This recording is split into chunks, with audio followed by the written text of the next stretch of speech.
Hey guys, welcome back to a new video. In this video, I'm going to be showing you how to mount a 120 volt home smoke alarm to the front of your Silent Night 5820XL.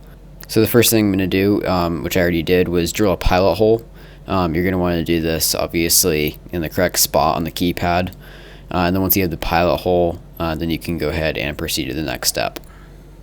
Alright, so now I have the pilot hole drilled. So now I'm going to go ahead and take a shorter mounting screw and screw it in. And one really cool feature with this smoke alarm mounting base is actually this little hole right here, so I can actually slide it over the screw even though the screw is already screwed in, so it makes it a little easier to mount. And then I'm just going to go ahead and tighten down the screw. Now on other installations you probably want to use 2 screws, but on this one I'm just going to use 1 because this is secure enough. So now we're going to go ahead and close the battery door without putting a battery in it. And now I'm going to go ahead and put the smoke alarm itself on there. Alright, so that's how you attach a home smoke alarm to a Silent Night 5820XL.